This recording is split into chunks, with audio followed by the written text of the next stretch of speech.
everyone. Welcome back to the Budgeting Sisters. I'm Melissa, and today I have in front of me my financial goals that I did and one of my budgeting worksheets.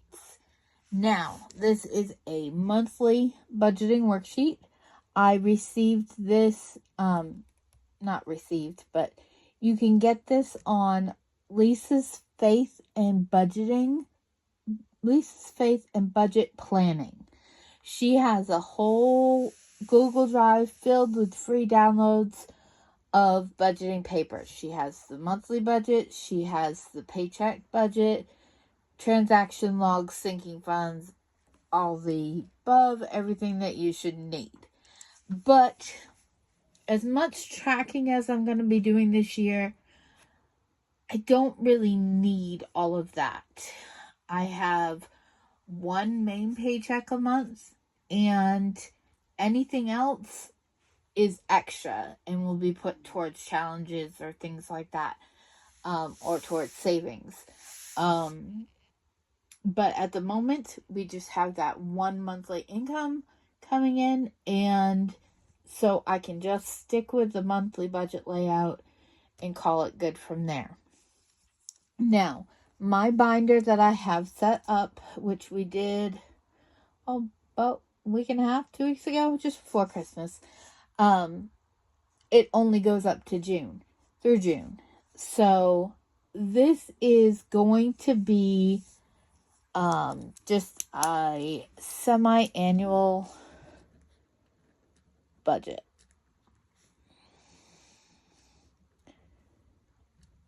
Annual, 2 ends, 1 end, 2 ends, of course.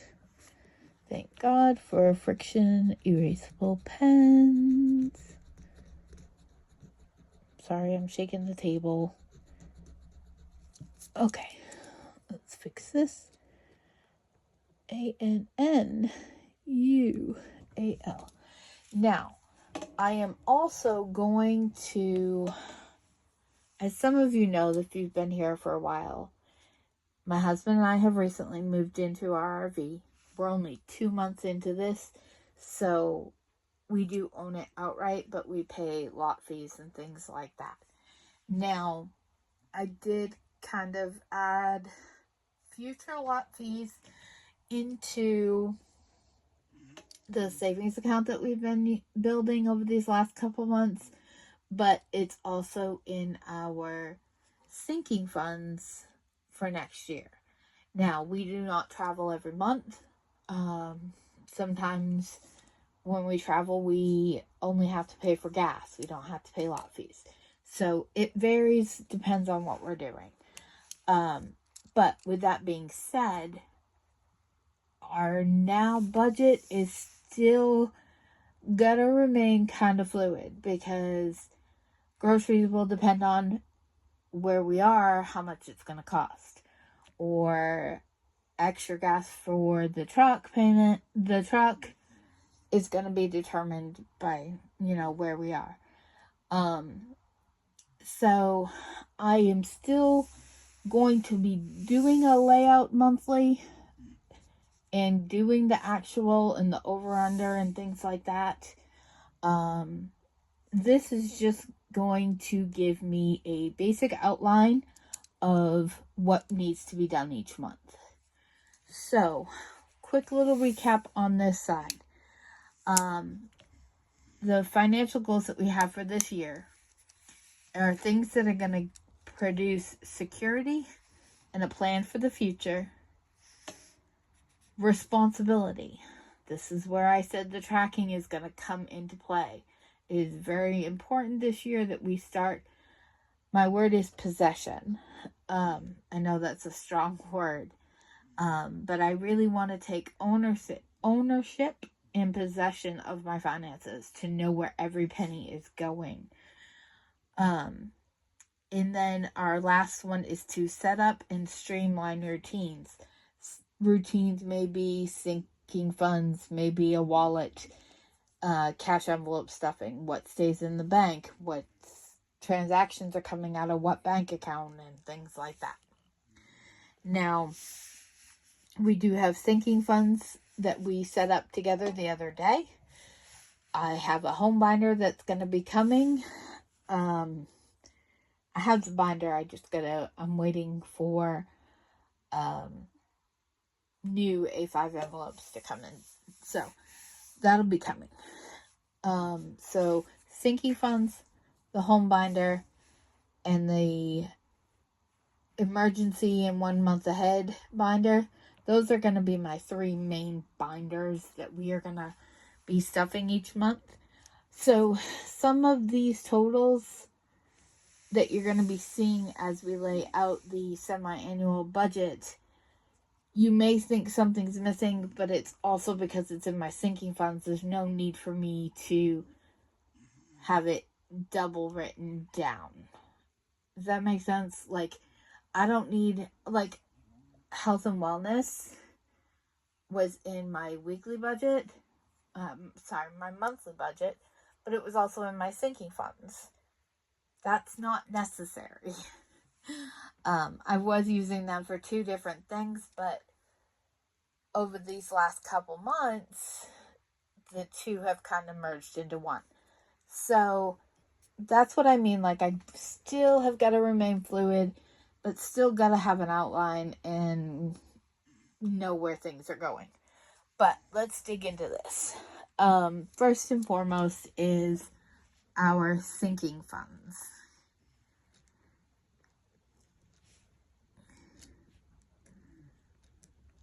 Okay. And sinking funds are going to be a total of, I have my little cheat sheet here off to the side. Sinking funds are going to be a total of $500.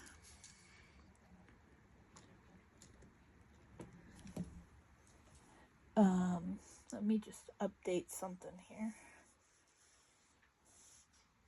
Okay, so sinking funds. And sinking funds, in case you didn't see that the other day, there's my cheat sheet. It's a messy mess, but sinking funds include pantry stock up. This is for things like Costco or things that we don't normally buy. Laney Girl for our dog.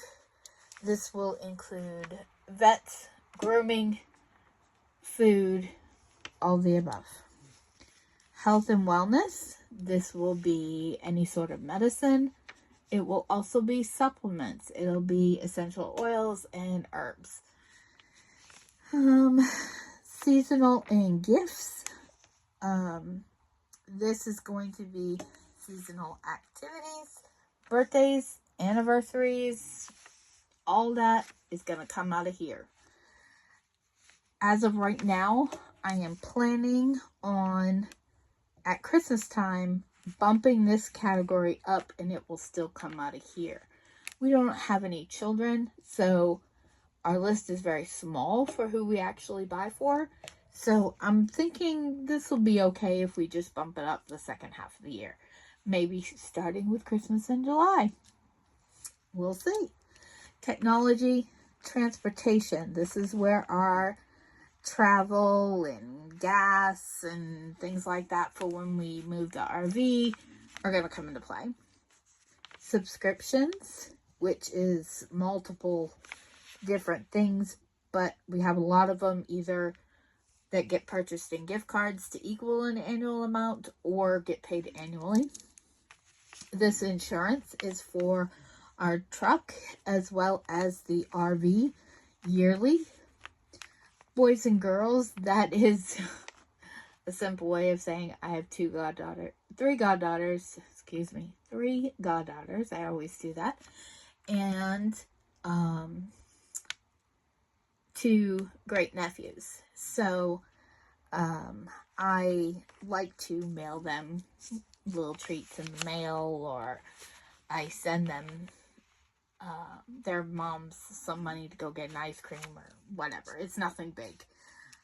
But these are not my children, so I don't need to budget a whole lot for it. aren't even my grandchildren. They're just simple, fun little things that I like to do. And they like to receive the mail, so that's good. And extra payments that go towards our, this should be truck payment. So that is, these totals, the only ones that are right are these ones right here. Other than that, these are different, obviously, because I budgeted $500 and this is $360. So we will just never mind that and go back here to the next thing is gas for the truck. And that is $200 a month. Now remember, I said the gas for the RV comes out of the transportation sinking fund. So this is just gas for the truck. Next is cell phones.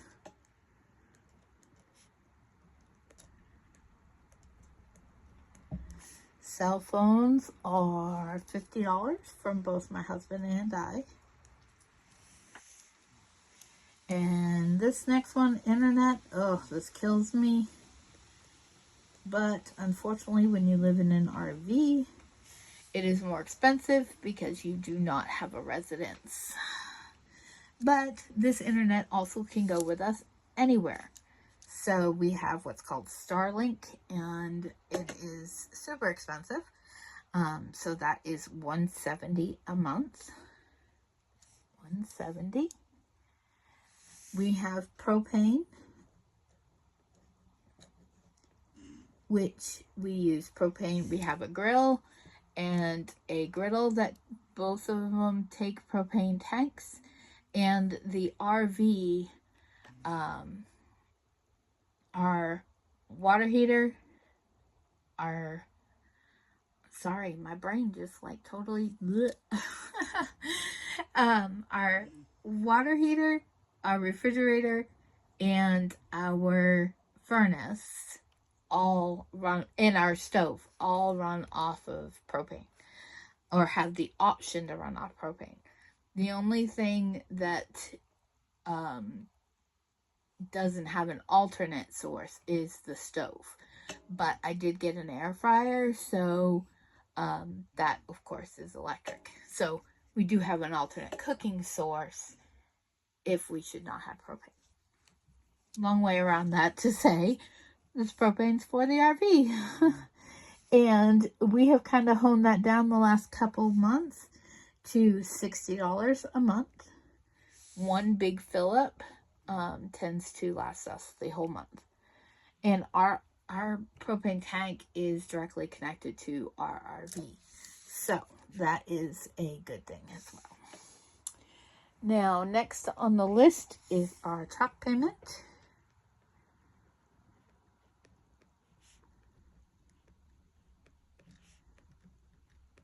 And our truck payment, we budget $260.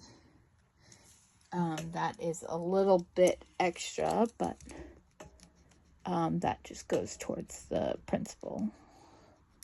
Sorry, I'm moving you again, I know. So that's $260 for the truck payment.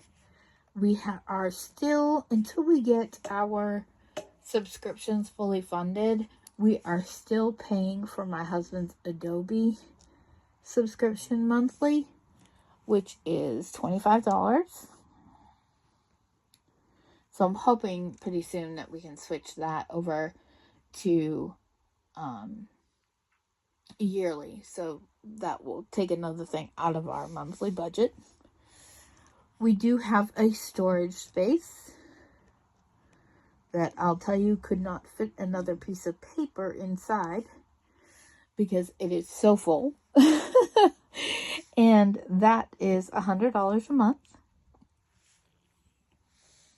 Now, we have groceries.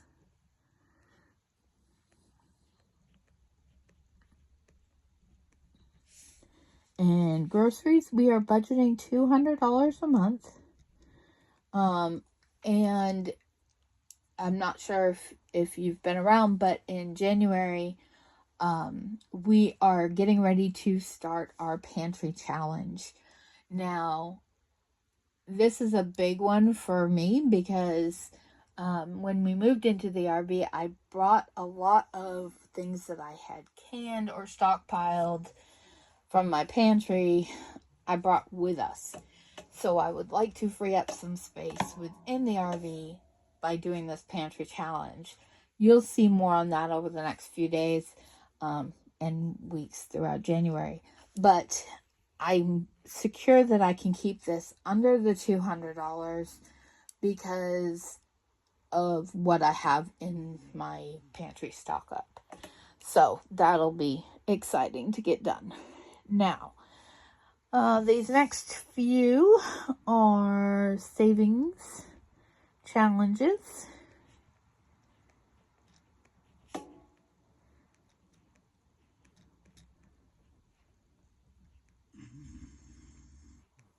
And savings challenges, we budget $50 a month. That is a minimum. I try to do 100, but technically I try to keep it at, I have to have 50 to put towards it. I like to do more, but that goes according to what we have available. Sometimes if I can save out of some of these other areas, I'll put it on there, but that doesn't always happen because a lot of these we have isolated right down to the exact amount need be. So it really would come into play when we have extra money coming in, whether we sold something or work basis or whatever. So we have that. Hi, Lainey girl. Hi, baby. We have also our mini challenges that April and I do every single Monday. And we are doing $25 a week. But I am budgeting $100. So there again, I would have to look at my future calendars to see if there was 1 month that this would need to be bumped up to 125 and this to 75. It all depends how it's going to land in the monthly cycle. So, Grace here. Grace. That's what it is. So this is a majority of, this is all of our expenses. Now, we don't pay for power or water or sewer because that is included in our lot fee that we pay for the RV. So, thankfully, it allows us to dump extra money into sinking funds and challenges while we don't have those expenses. Now, let's do some quick math here and see what this leads us to. And of course, I forgot my calculator. So we are just going to do this the long way. So if I mess up, please tell me down below. All right, so 500 and 200, that's 700, plus 50, that's 750, plus 170, that's 12, so we're up to 920, $60 for propane, that's $980, $260 for the truck payment. That brings us up to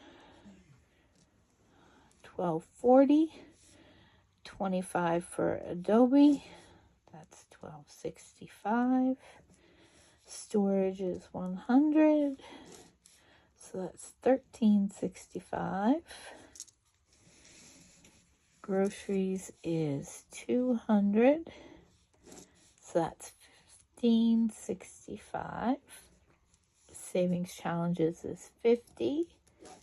So that is $16.15, and mini challenges is 100, which gives us a total of $1,715.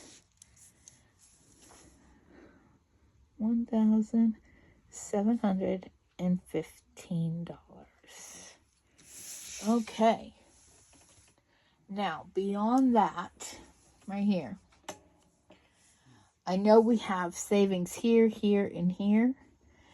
And part of that is also building up our emergency and 1 month ahead. All that is coming from our savings challenges. So, if we want to bump this up, it's either going to come from the excess income, or it has to come from, goodness gracious, my brain is not working today, guys. If we want to bump this money up to create extra savings in the emergency in the 1 month ahead, it has to come from either extra income that is made, or it has to come from lessening the amount and saving and not spending everything need be in here. So that is our somewhat semi-annual budget for now. Like I said, we're still going to lay out a budget each month, so you will see how I take this and transfer it over into our monthly amount, and we'll go from there. And each month, that's when we'll actually fill out the actual spent column, as well as the over and under column. So, with all that being said, this week you will also see from me laying out January's budget and setting up my home binder, as well as my emergency and 1 month ahead binder.